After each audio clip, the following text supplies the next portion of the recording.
নমস্কার, কেমন আছেন সবাই? এপি ফ্যামিলি আর একটি ব্লগে আমাদের স্বাগত জানাই। আজকে সকাল সকাল রেডি হয়ে চলে এসেছি নলহাটি। তো সকালে ঘুম থেকে উঠতে সত্যিই অনেক দেরি হয়ে গেছিলো। তারপর নিজেরা রেডি হলাম, তারপর ছেলেকে রেডি করলাম। সেই করতে করতে 10টার গাড়ি 11টাতে ছেড়েছে। তো চলুন, এখন চলে এসেছি মা নলহাটির কাছে, নলহাটির মন্দিরে।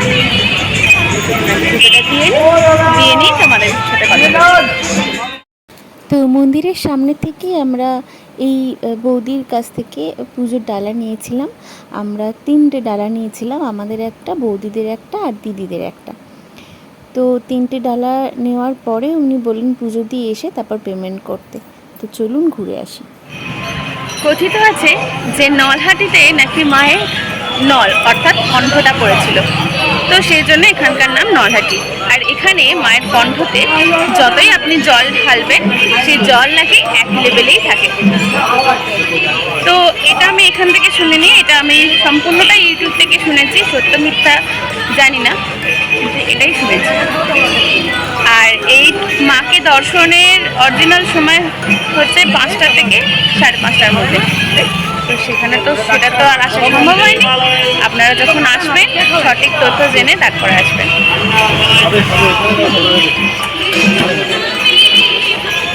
এবার মন্দিরের ভেতরে ঢুকি।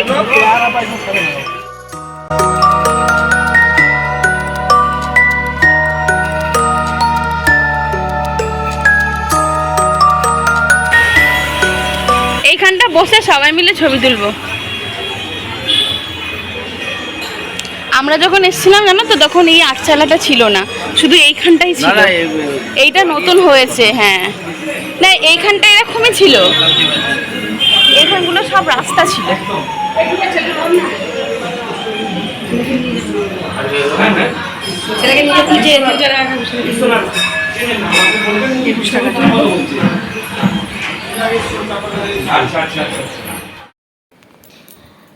আমি যখন এসেছিলাম মোটামুটি ধরুন বিয়ের 1-1.5 বছর আগে, মানে আমার বিয়ে হয়েছে 3 বছর, তারও 1-1.5 বছর আগে, মানে 4 বছর আগের কথা বলছি।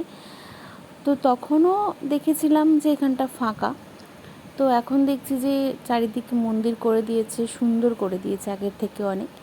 তো এখন দিদি আমাকে বলছিল যে আমাদের যে ঝুড়ির মধ্যে পদ্ম দেওয়া ছিল, সেই পদ্ম আমি আর মা যেন মাকে দিই, মানে ঠাকুরমশাই না দিয়ে যেন আমরা মাকে দিই। কারণ ওরা কিছুদিন আগেই ঘুরে গেছিলো, তো ওরা এখানে পুজোর সিস্টেমটা জানে। তো দিদিরা পুজো দিয়েছে, এবার আমরা যাচ্ছি।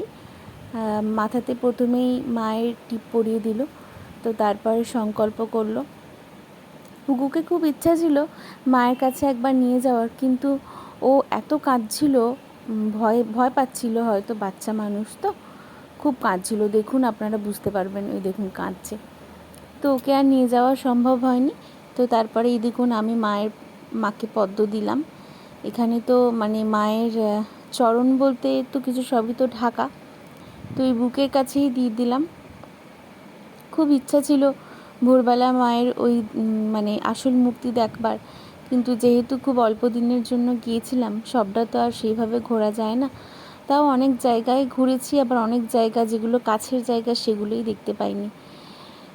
তো চলুন, আমি এখানে মাকে মন ভরে পুজো দিয়েছিলাম, সত্যি মন ভরে পুজো দিয়েছিলাম। তো এরপর তোমাদের দাদাভাই গেল, ও প্রণাম করলো। পুজো তো আমরা দিয়ে দিয়েছিলাম, ও শুধু দর্শন করে প্রণাম করলো। আর তারপরে মা, তো তারপরে দিদিরা সুভাষিসদার একে একে পুজো দিল। ওখানকার ঠাকুরমশাইরাও ভীষণ ভালো। আমরা যে এতক্ষণ ধরে ফটো তুলছি, আমরা যে ভিডিও করছি, আমরা যে ঠাকুরমশাইকে বারবার জিজ্ঞেস করছি ওখানকার সম্বন্ধে, ওনারা কিন্তু একবারও বিরক্ত হচ্ছেন না। আর এই যে জায়গাটা দেখছেন, এই জায়গাটা হচ্ছে গণেশ ঠাকুরের মন্দির। বিনায়ক সিদ্ধিদাতা গণেশ ঠাকুরের মূর্তি এখানে গাছের সাথে। তো দেখুন, মূর্তিটা পুরো পাথর আর পিছন দিকটা পুরো বট গাছ। তো এই পাথরের মধ্যে বাবার মূর্তি, মানে এখানটাও একটা মানে সুন্দর, মানে দেখার মতো একটা জায়গা। মাকে খুব সুন্দরভাবে পুজো দিলাম, পুজো দিয়ে এখন সেলফি টাইম চলছে। আর আমি যখন এসেছিলাম তখন এই সামনের এই পোর্শনগুলো কিচ্ছু ছিল না, কিন্তু এখন পুরো পাল্টে গেছে, এখন পুরো অন্যরকম হয়ে গেছে। ভীষণ ভীষণ ভালো লাগছে এখানটায় এসে। ভালো লাগছে। খুব গরম, প্রচুর গরম, প্রচুর গরম। এবার কোথায় যাবো দিদি? সাঁইথিয়ার মন্দির, আর তারপর যাব কোথায় যাবো? সোনাঝুরি, শান্তিনিকেতন। ঠিক আছে, চলুন সারাদিন দেখতে থাকুন ব্লগটা, ভালো লাগবে আশা। এই যে আমরা এবার গাড়িতে যাব নেক্সট ডেস্টিনেশন। চলো। ও বলো তো জয় মা, বলে দাও। জয় মা হ্যাঁ, এখন স্কুটিতে উঠি।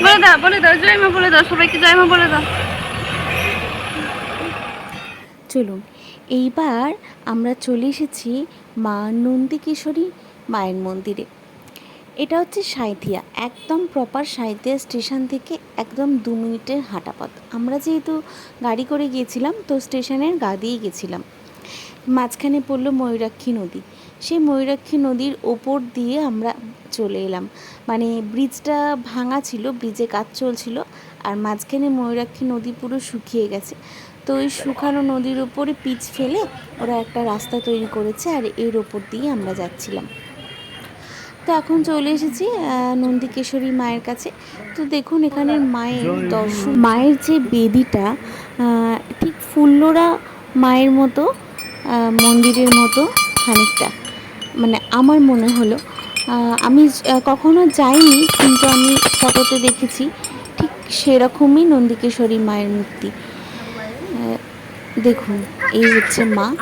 তো চলুন এখান থেকে আমরা ভালোভাবে পুজো দিয়ে দেব, পুজো দিয়ে এখান থেকে বেরিয়ে যাব একদম সোনাঝুরি শান্তিনিকেতন। রাস্তাটাও কিন্তু খুব একটা কাছের না, অনেকটাই রাস্তা। এখন প্রায় বাজে ধরুন 2:30-3টে। সবথেকে হাই থাকবো, আবার এসছি হাটের মাছ দিয়ে আমরা গেছি, থেকেছি। মানে চিনতে পারছো আঙ্কেল, আমি তোমার থেকে কিনেছিলাম সবকিছু। তোমাদের পায়ের আবার কিনে নিয়ে যাবি। হ্যাঁ। তো কথা বলতে বলতে চলে এলাম শান্তিনিকেতন। সত্যি শান্তিনিকেতনের মাটিতে পা দিতেই মনটা সত্যিই শান্তিতে ভরে ওঠে। আর এই ঢুকে গেলাম আমরা সোনাঝুরি আমি প্রথমবার এলাম। দুপারে এত সুন্দর দোকানপাট দেখে না মনে হচ্ছিল গাড়ি থেকে লাফ মারি। তো লাফ আর দিইনি, একদম নেমে গেছি রিসর্টের সামনে। তো এটা হচ্ছে রামশ্যাম হোটেল অ্যান্ড রিসর্ট।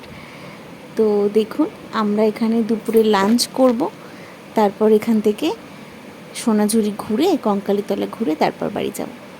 তো আজকের মতো ভিডিওটা এখানেই এন্ড করছি। দেখা হবে পরের ভিডিওতে। ততক্ষণ সুস্থ থাকবেন, ভালো থাকবেন, সাবধানে থাকবেন।